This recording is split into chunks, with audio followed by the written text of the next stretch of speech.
Account receivable চ্যাপ্টারের first entry লিখলা provision for bad debts debit. কি লিখলা? Account receivable credit. Second entry লিখো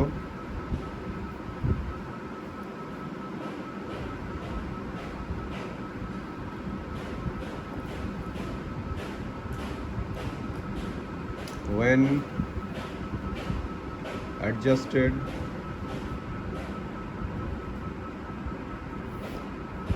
bad debts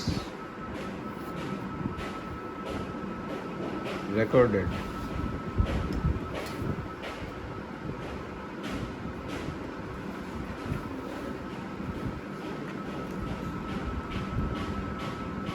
Bad debts debit, bad debts debit, provision for bad debts. provision for bad debts credit. Sir এখানে একটা প্রশ্ন ছিল আমার, সেটা বলো। হচ্ছে ব্যাড ডেট ডেবিট যে লিখবো এটা কি ব্যাড ডেট ডেবিট লিখবো নাকি ব্যাড ডেট এক্সপেন্স ডেবিট লিখবো? যে কোনো একটাই কারেক্ট। কিন্তু স্যার দেখেন আমরা কিন্তু এই যে ব্যাড ডেট এক্সপেন্স যে মানে এখানে সেকেন্ড জার্নাল যে করতেছি এটা আমরা বের করি bad debt plus new provision for bad date minus old provision for bad date, তাই না? তো এইটা দিয়ে আমরা ব্যাড ডেট এক্সপেন্স বের করছি। অনেকে এটাতে প্যাস লাগে, তাইলে উপরে তো ব্যাড ডেট আসছে, তাইলে এটা আমি আবার কেন ব্যাড ডেট করবো? তোমাকে বুঝে নিতে হবে যে সেকেন্ড এন্ট্রির ক্যালকুলেশন কীভাবে লিখেছো। ওখানে কি লিখলা? when bad debts debit provision for bad debts credit। এখানে এই জার্নালটার পক্ষে অ্যামাউন্ট কোশ্চেনে ডাইরেক্ট উল্লেখ থাকে না।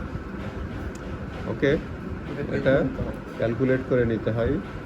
লিখো নিচে calculation process.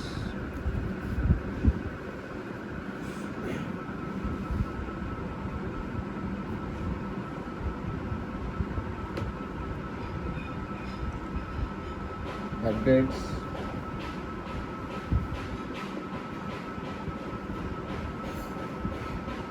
add new provision for bad debts,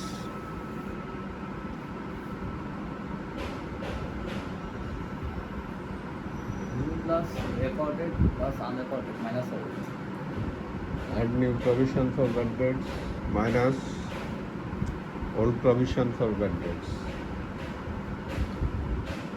রেকর্ডের আনরেকর্ডেড তো ব্যাড ডেটস এর মধ্যে করতেছে। Unrecorded bad debt plus recorded bad debt is equal to bad debt. তো এই যে ব্যাড ডেট তাহলে লিখলা যে add new provision, plus new provision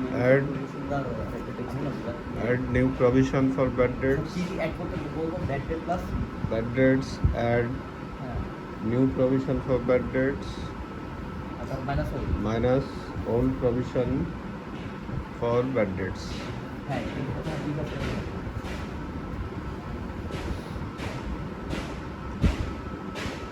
লিখেছো?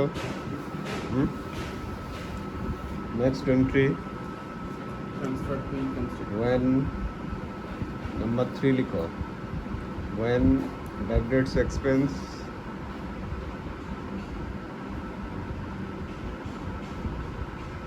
transferred to income summary।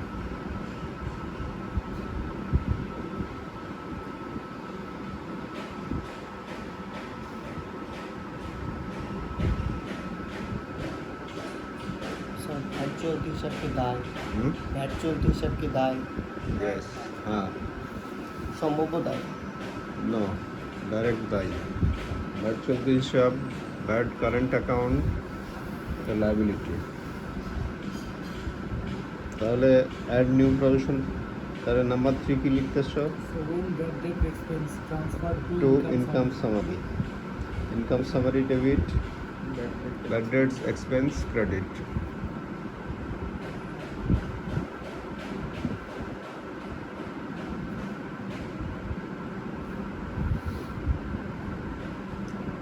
এইভাবে এই তিনটা এন্ট্রি মূলত 1 বছরের অঙ্ক হলে একবার লিখতে হয়, 2 বছরের অঙ্ক হলে 2 বার লিখতে হয়।